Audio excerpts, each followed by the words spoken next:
Gracia y paz sean con nosotros, del que es, y que era, y que ha de venir. Amén. Escuchemos el pasaje propuesto para este domingo del profeta Isaías, capítulo 2, los versículos 1 al 5. Nos ponemos de pie. El Señor hará que reine la paz entre las naciones. Estas son las profecías que Isaías, hijo de Amós, recibió por revelación acerca de Judá y Jerusalén. En los últimos tiempos quedará afirmado el monte donde se halla el templo del Señor. Será el monte más alto que cualquier otro monte. Todas las naciones vendrán a él.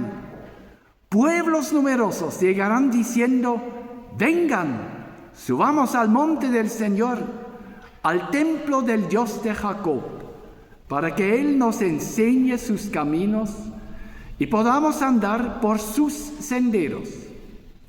Porque de Sión saldrá la enseñanza del Señor. De Jerusalén vendrá su palabra. El Señor juzgará entre las naciones y decidirá los pleitos de pueblos numerosos. Ellos convertirán sus espadas en arados y sus lanzas en hoces.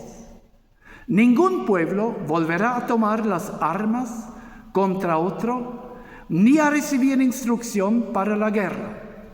Vamos, pueblo de Jacob, caminemos a la luz del Señor. Amén. Por favor, tomen asiento.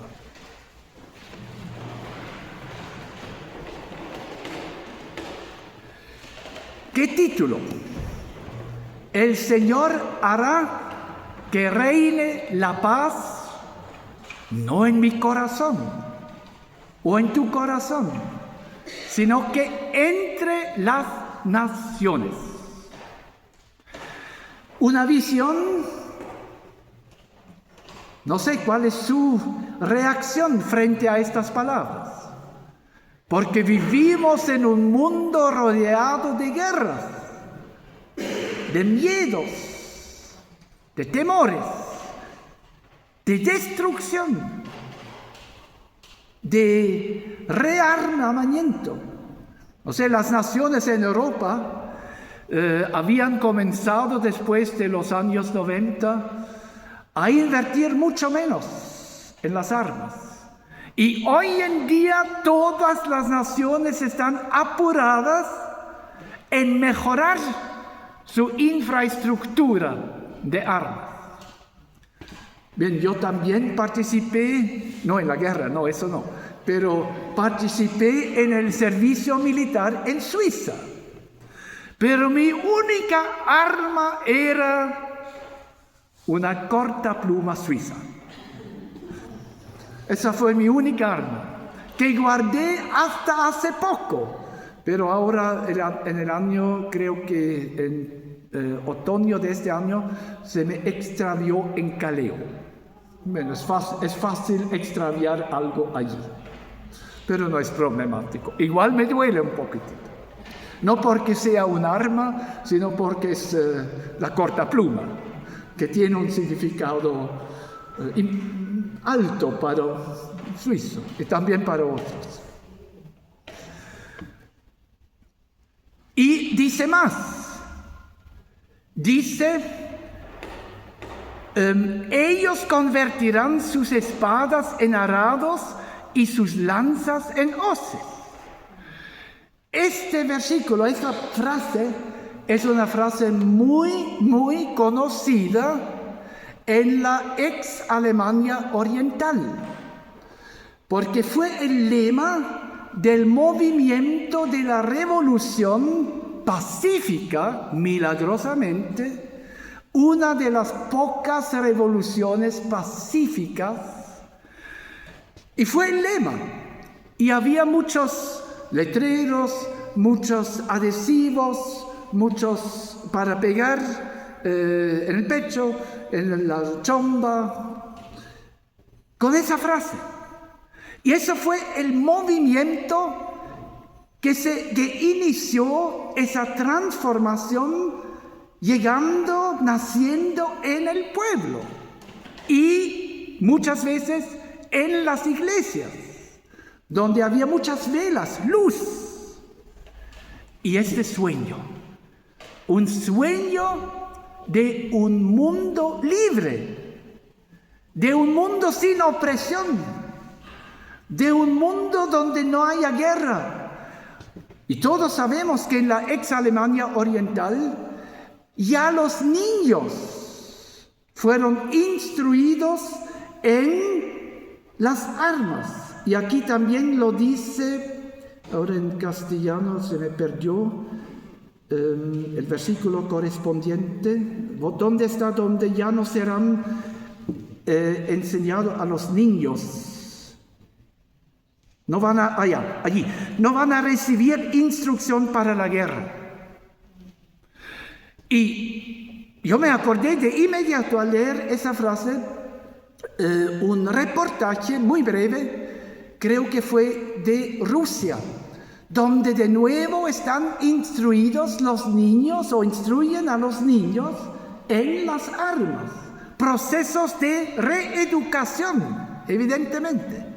Quieren reacostumbrarlos a las armas. Y vivimos en un mundo de rearmamiento.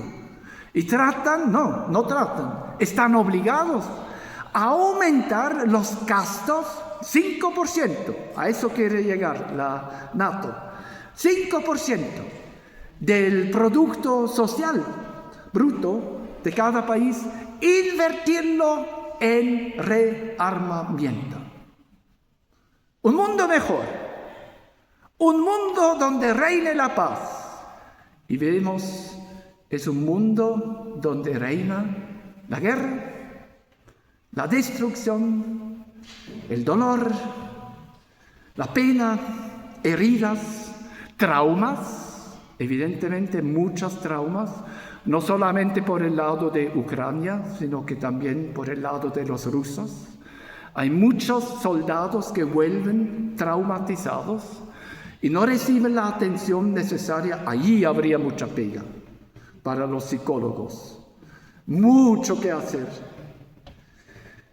Y todos sabemos que quedan huellas para muchos años.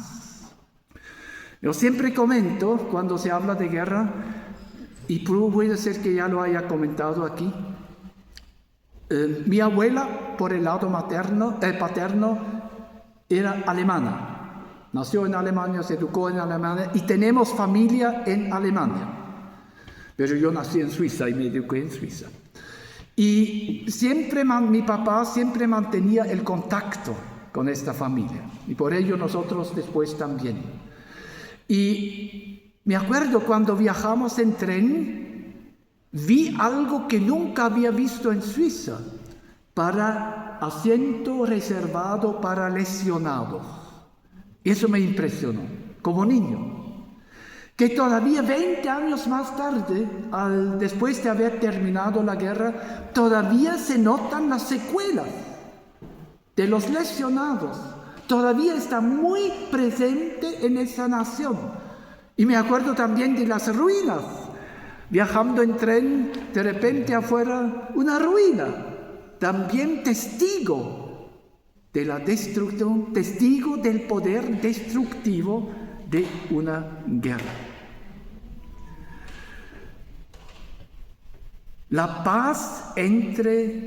Reine la paz entre las naciones.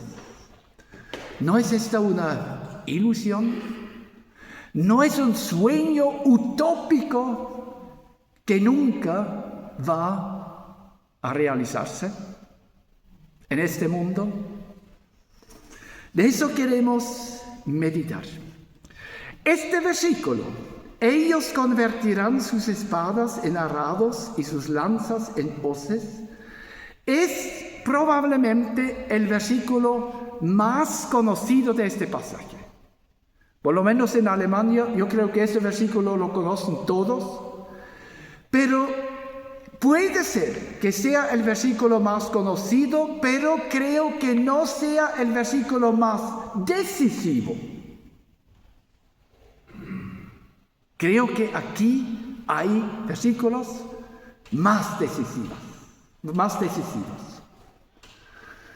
¿Qué piensan ustedes? ¿Cuál es el versículo o el mensaje más importante de este pasaje breve, pero muy denso? Es un pasaje muy denso. ¿Qué es la frase más importante, más significativa para ustedes? Por algo les reparto también la hoja para que ustedes puedan volver a leer, a ver, a examinar qué es lo más importante en ese pasaje. El 3. A ver, ya, muy bien, ¿sí? ¿Está bien? Yo creo que el 3 es como consecuencia de algo. Ya. Bien, para mí eso también es la conclusión final. ¿Ya? Pero el origen es otro. El 4, a ver. El Señor juzgará ante las naciones y decidirá los pleitos del pueblo nuestro. Pero tú no eres abogado. ¿Sí? Sí, es interesante. Casi me lo imaginaba. Es fundamental, es un versículo fundamental. Pero creo que tampoco es el más importante. También es consecuencia, según mi comprensión. Yo creo que el más importante es el 1, lo que está escrito en verde. Quedará afirmado el monte donde se halla el templo del Señor. Será el monte más alto que cualquier otro monte. Más alto, la montaña más alta.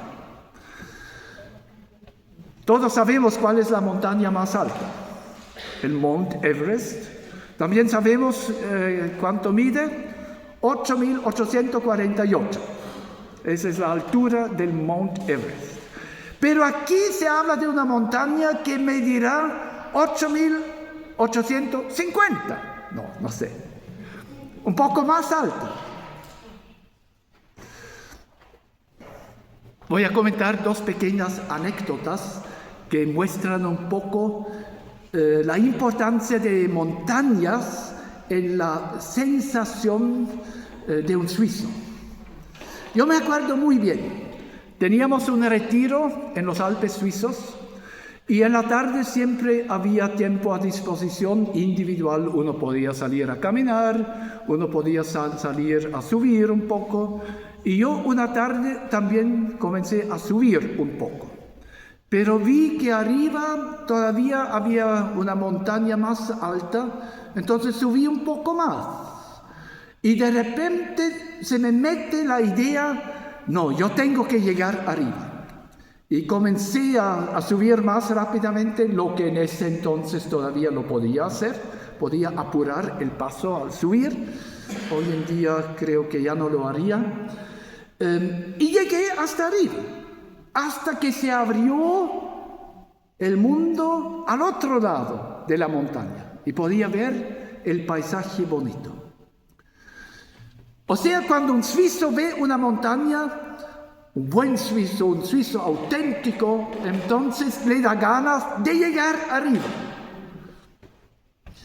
Y la otra anécdota es cuando estábamos buscando una parcela, no sabíamos dónde.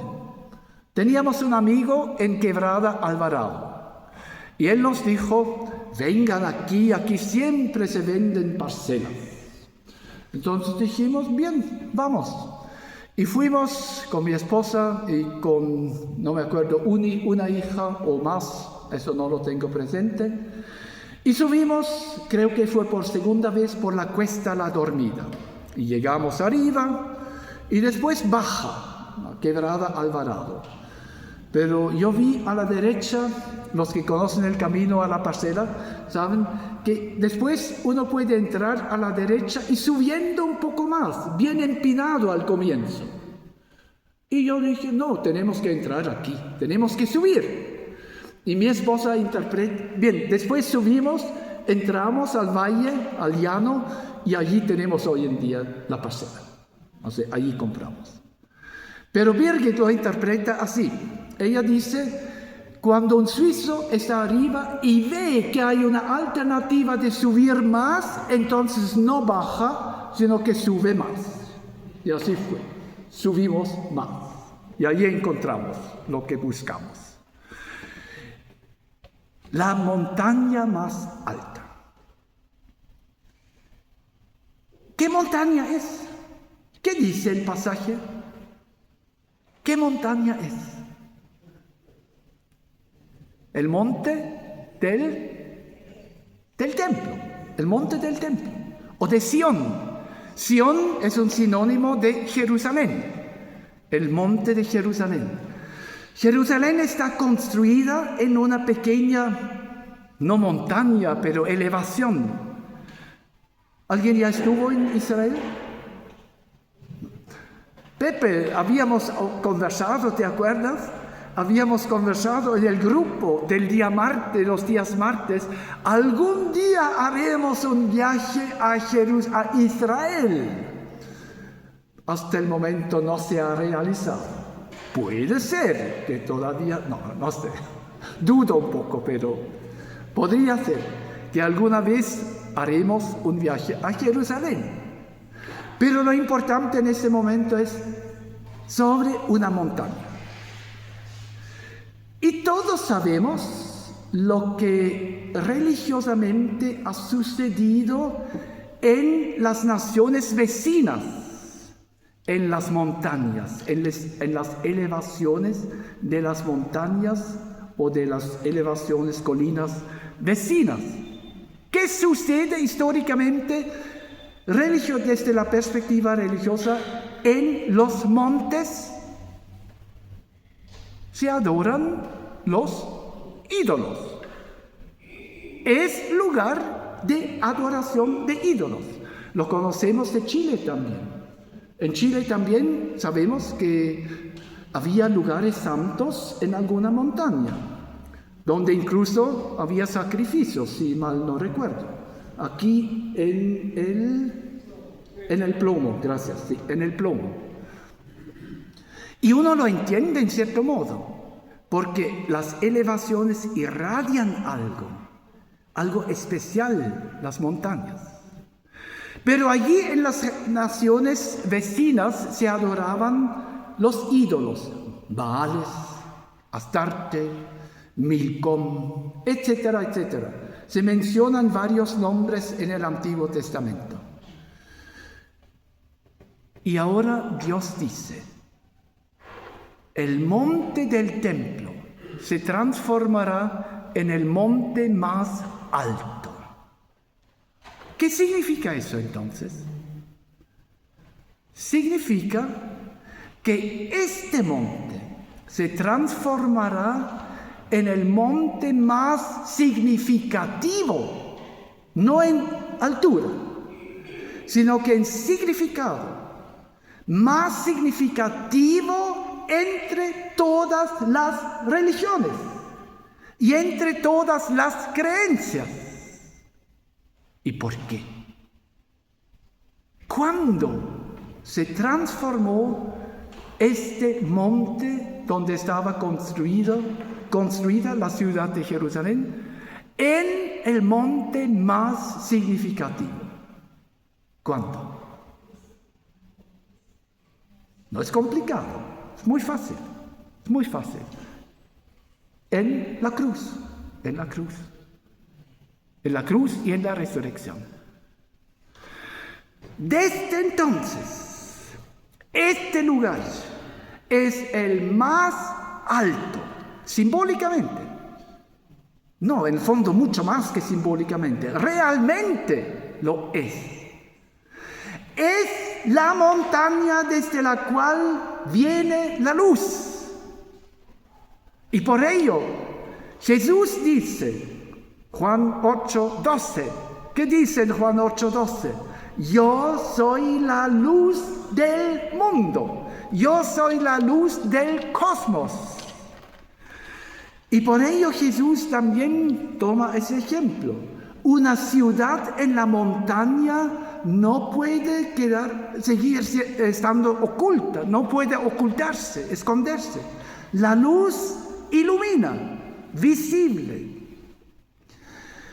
Y esta montaña se transformó en la elevación más significativa. Seguramente tenemos presente que conocemos el relato del sacrificio de Abraham, de su hijo Isaac, donde en el último momento Dios envía un ángel. Lo había comentado cuando me tocaba contar esa historia en las clases de religión. Siempre me organizaba así, mirando el reloj, y cuando Abraham sacó su cuchillo para sacrificar a su hijo, y tenía el cuchillo levantado, justo en ese momento tocó el timbre. Entonces yo les dije a los alumnos, la continuación la próxima vez. Y todos contestaron, ¡no, siga! Querían saber cómo continúa. Pero les dije, no, la próxima vez. Y hoy también podría terminar el sermón después diciendo, ya es la hora. No, pero no lo hago. Así que tranquilos. Pero el lugar del sacrificio se muestra hasta hoy en día en una de las mezquitas, en el monte del templo. Y allí todavía está la roca. Y la interpretación, no sé con qué antecedentes históricos, con qué certeza, no tengo idea, pero se afirma que esta es la roca donde Abraham tenía que sacrificar a su hijo. Y el sacrificio de Isaac evidentemente es una profecía tipológica del sacrificio de Jesús. Abraham tenía que entregar al hijo de la promesa, al único hijo, heredero de la promesa. Y Dios entrega al único hijo en ese lugar. Y por medio de ello llega a ser la montaña más alta. De Jerusalén proviene la luz. De Jerusalén proviene la salvación. Los que van a la montaña, a la cordillera, y los que han subido montañas, saben y conocen la sensación al llegar arriba.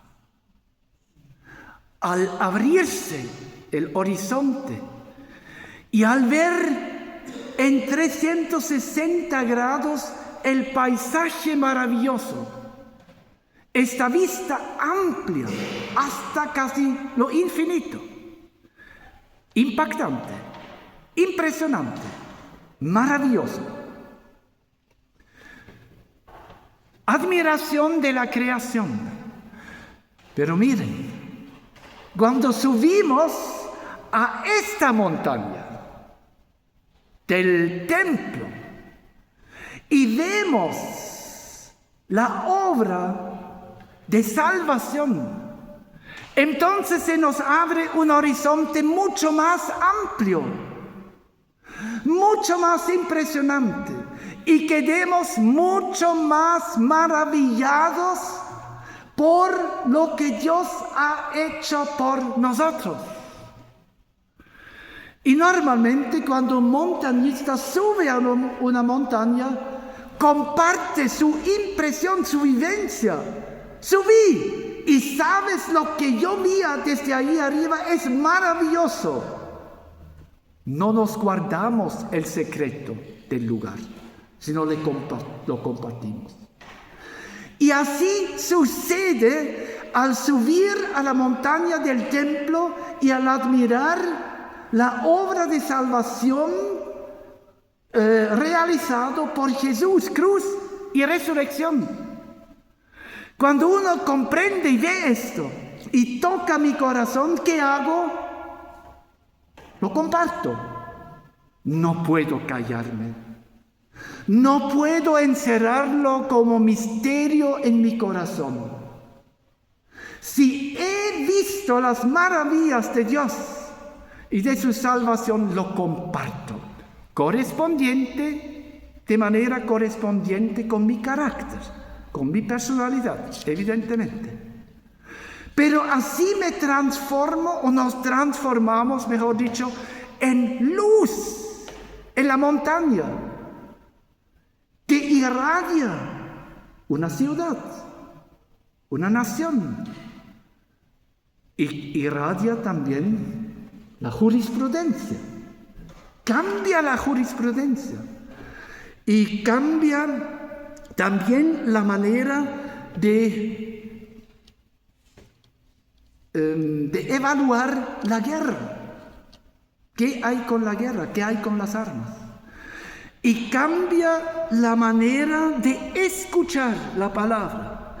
Es interesante como en este pasaje se describen después las consecuencias. Todas las naciones vendrán a Él. ¿Qué es eso?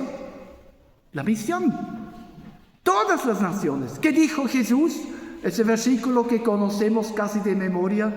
Id a todas las naciones y háganlas mis discípulos. El profeta anticipa eso. A todas las naciones. Y dice también, todas las naciones, pueblos numerosos llegarán a Él. En alemán dice, o traduce las naciones o pueblos numerosos, naciones, dice paganos, los paganos, gentiles. No he revisado qué dice en hebreo, pero seguramente dice goyim, los goyim, que son las naciones. Todas las naciones vendrán a Él.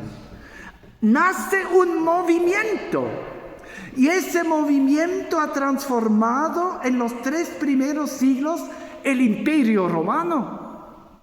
Y después, en el transcurso de la historia, ha transformado a las naciones. Yo sé que hoy en día pierde fuerza, especialmente en Europa, pero en otras partes gana fuerza. En otras partes la iglesia va creciendo. Misión. Y después, enseñanza. Para que Él nos enseñe sus caminos y podamos andar por sus senderos. Ya no tenemos que caminar solito.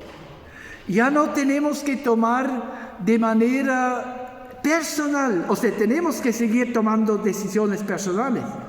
Pero al recibir instrucción del Señor, dice allí la enseñanza del Señor. Eso lo revisé. En Hebreos dice allí Torah, la Torah. La enseñanza fundamental, esencial. Dios nos la entrega.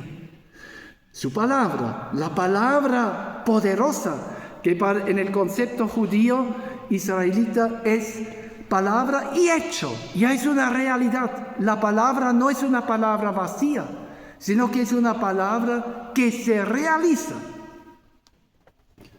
Y después el Señor juzgará entre las naciones.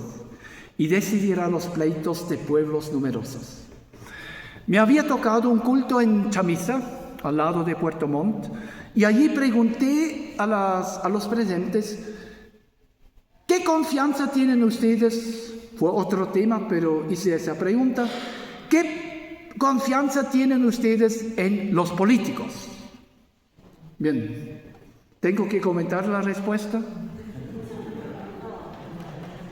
Muy poca confianza. Bien, más radical. Tan radical no soy. Pero poquísima.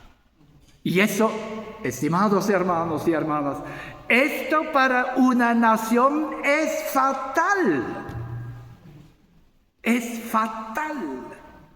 Si en una nación no hay confianza en los políticos, es deplorable. Muy triste, muy triste. No puede ser. Pero no quiero hablar de política ahora. Si no, no terminaríamos nunca, no.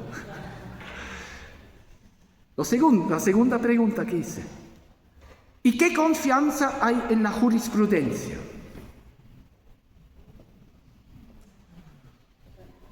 No mucho mejor. No mucho mejor. Hay que decirlo. No fue mi respuesta. Fue respuesta de chilenos. Chilenos, descendientes alemanes, pero en la tercera, cuarta, quinta generación. Sí. No. Había que precisar la pregunta y la respuesta queda muy clara. Al llegar a Chile, Birgit y yo vengo de un país, de Suiza, en el cual yo fui educado confiando en la jurisprudencia, en la justicia. Yo llegué con confianza total. Y tuve que aprender la desconfianza. O sea, yo creo que también es muy, muy triste. Y yo me acuerdo, yo comentaba a veces, si en un país no hay confianza en la justicia, pobre de este país. Es uno de los fundamentos de la convivencia. Y el profeta ve que Dios mismo hará justicia. Yo creo que todos anhelamos ese mundo, donde Dios mismo hará justicia, donde el pobre no será preferido por ser pobre, y donde el rico no recibirá injusticia, por sus sobornos, perdón. Pero muchas veces es así. El que tiene plata gana la justicia. Yo creo que todos perderíamos, porque tanta plata no hay. Pero yo digo gracias a todos los abogados quienes se han comprometido con la justicia. Fundamental. Puede ser que tengan un efecto pequeño, pero hay efectos. Hay efectos. Así que no se cansen en su lucha. Somos luces en la ciudad. Y por ello al final dice, vamos, pueblo de Jacob, los creyentes, la iglesia, vamos, caminemos a la luz del Señor. Y el que lee el Nuevo Testamento y lo conoce sabe que gran parte de toda la enseñanza del Nuevo Testamento se resume con esa frase: caminemos a la luz del Señor. Nos invitamos mutuamente, juntos, caminemos en la luz del Señor. Amén.